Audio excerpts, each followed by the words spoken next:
Hey folks, Randy here with Dulin Cut Trim. Bear with me, I've got a cold, so I'm probably going to do a bunch of coughing during this. And I think my voice might sound a little weird, I'm not sure, but whatever, we'll see. So I wanted to talk to you about something that I'd kind of experimented with over the Thanksgiving holiday, and wanted to pass it on to you because it seems to have helped my business, and shoot, maybe it'll help yours. So when I market, I don't usually market my business in terms of the quality of the product that I present. To me, that's kind of a waste of time. It's a waste of time in most industries, but especially in an industry where whatever you do, it's just going to grow back. We cut grass for a living. If you mess up cutting grass, it always comes back, So it's, saying you do a good job cutting grass, I mean, it's like, okay, it doesn't take a lot of skill to do that. I know that's going to offend some guys, because I'm in the Facebook group, so I know. But when you're cutting grass, it doesn't take a lot of skill. You can do an amazing job with a $40 push mower from Craigslist. It's a very simple process. So you got to find some other way to differentiate yourself. And so, excuse me. And so the way I've chosen to do that in my business is by really focusing on customer service and the customer service experience in general.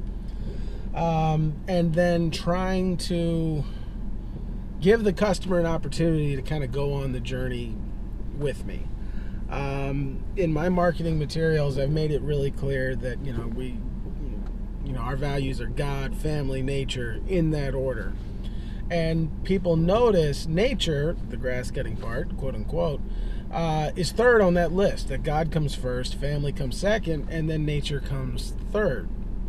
And it really helps set kind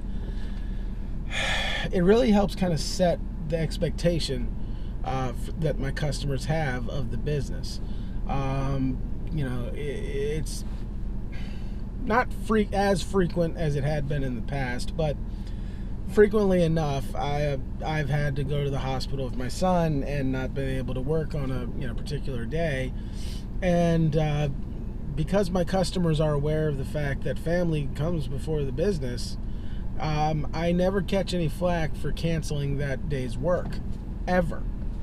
I actually when I send out that email saying, unfortunately, we have to reschedule because of my son, it's obscenely rare that anyone has anything negative to say. And actually, usually I'll get at least half of the customers I email will respond back, letting me know that they're praying for my son, or they're sending good wishes, or positive energy, or whatever the person, whatever they believe in, they're sending our way. And I'm very appreciative of that.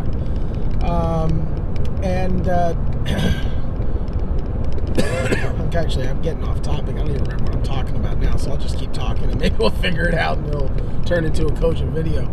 But when I do that, when I just give that little bit of personalization, the customers are able to recognize that I take what I'm saying very seriously. When I say God, family, nature, when they see that I am actually putting family first, that builds a narrative in the customer's mind of who I am. And that's what I want, and I benefit from the fact that I'm telling a true story. And that builds brand loyalty, customer loyalty. I recently, I'm recording this in December, I recently did my first YouTube video that was aimed specifically or targeting my customers and not the guys that normally would watch this channel. And it was just a very simple Thanksgiving video, just wishing everybody a happy Thanksgiving. Kind of giving a little bit of an update, nothing all that specific, but just a little update of what I was going to be doing over the holiday, and wishing them a happy Thanksgiving, a little joke, whatever. I got so much positive response from that. The way my business is set up, I have very little actual interaction with my customers. Most of my customers I've never even met. Most of them I've never spoken to. All our interactions have been online through email. So when this gives me the ability to let them know who I am. I had actually today, I had a customer come out and said, I've never met you, but I saw the Thanksgiving video and I loved it, and I just had to come out and meet you. We love having you service our property. Looking forward to next year. Thank you so much.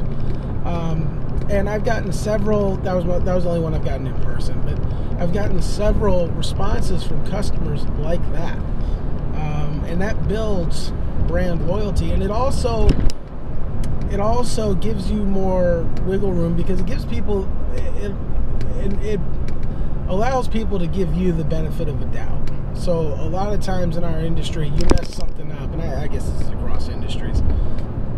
You mess something up, and the customer is immediately furious and cancels service and has something negative to say about you online, and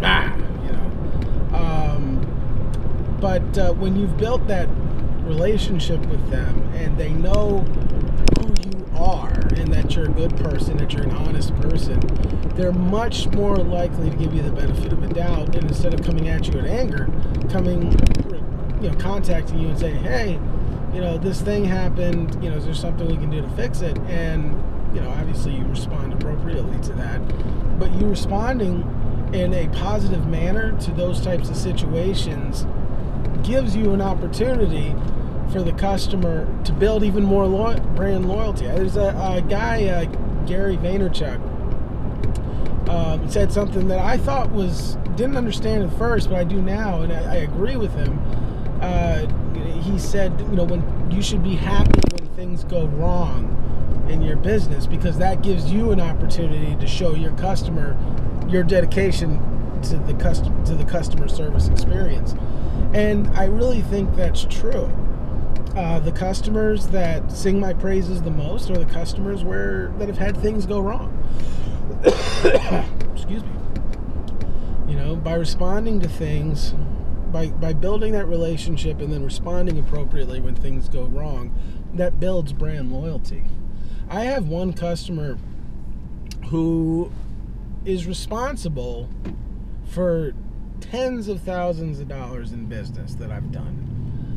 Just this one customer, and it's because they've become there's a cool word for it, and I can't think of what it is, like brand, almost like not a brand ambassador, but maybe that's the word, or a brand evangelist. I don't know what the word I'm looking for is.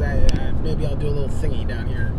But they have nothing but good things to say about me, and they look for opportunities to say good things about my business, because we've put an emphasis on that customer service process.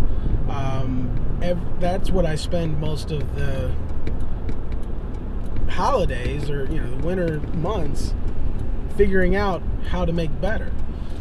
You want that experience for your customers to be as good as possible. And so, honestly, I have no idea. I know what I intended to talk about in this video, and I kind of did, but I didn't focus on it, kind of all over the place. But I guess that's kind of the overall thought process or strategy behind how I market my business. I spend very little time talking about what a good job I do. Very little time. I don't think anybody cares. The assumption is you do a good job. If you don't, that's like a that's like a bare minimum. That's like a cashier saying, "Hey, you hire me because I don't steal." It's like, okay, or I know how to count. No, So we market ourselves as a company that takes customer service very seriously. I think I have the best customer service experience in my area. I say that with confidence. I've dealt with other companies in this area.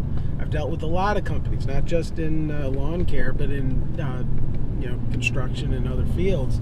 And I'm very confident when I say I have probably the best customer service experience around. But that's because that's what I focus on, and so that's what I market on. I want to provide that to my customers so that, you know, when my customers call, they don't care if the mower costs $40 or $15,000. They care about if it looks good.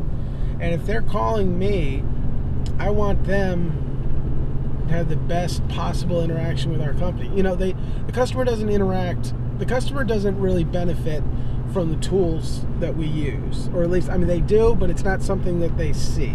They don't ever interact with those tools. They may get the benefit of them, but they never interact with it.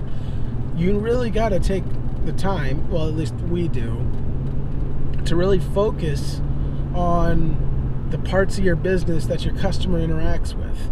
You know, your website, the phone system, your customer management software. What's the CRM stand for? Customer relations management software? Whatever it is. You know what I'm talking about. You really need to focus on those things to make their experience with your company as good as it can be. That doesn't mean you need to sign up for a special service for your phone or necessarily have an expensive back end, but that does mean having a professional voicemail system. You know, like, you know, and nothing turns me off more than if I call a business and I can tell that the voicemail that the owner recorded, I can tell he just kind of made it up as he went. Sounds like he's in his truck or, God forbid, on a job site while he's recording it. And it sounds like trash. You know, like, hey, this is so-and-so with whatever it's called. Your information really important to us. Leave name, voicemail number, and get back to as soon as possible. Like, you know, you want a professional thing. It doesn't have to be amazing, but write it down first. And then say it. Or go on Fiverr and pay somebody to say it for you. You know, I mean, you really want to make your customer service experience top notch, because that's what's going to separate you from other companies. You know, I can tell you right now, there are multi-million-dollar companies in my area right now that invest nothing into the parts of their business that their customer interacts with. And, you know, it shows. And, you know, the truth is, when it comes to these larger companies, a lot of them, you know, they're doing commercial stuff. You know, for them, it doesn't matter as much because most of the money they're making, people aren't calling in to get quotes. You know, they're on a much higher level. But if you're going after residential customers, like I am, you really need to take a minute and really focus on giving your customers the best customer service experience they could possibly get. So that's what I focus on in my business. Do I work on the equipment and I want it to function at a high level? Obviously. If your equipment's not working or is junk, you know, if it's in disrepair, it's not going to work well. But I'm going to tell you, man, you can make money, good money, with a mower, blower, and trimmer that you got from Walmart. You know, it's all about, because I mean, it's basic stuff. It's easy. You just got to put in the work in and then take care of your customers. That's what I've done in my business. So I gotta get back to finishing this leaf job, but this was on my mind. I actually kind of like the video now. Like, it's a lot better than what I was intending to talk about, so it's a little long. So I'm gonna get back to it. But this has been Randy with Dulin Cut Trim. I really hope this was helpful to you. Talk to you next time.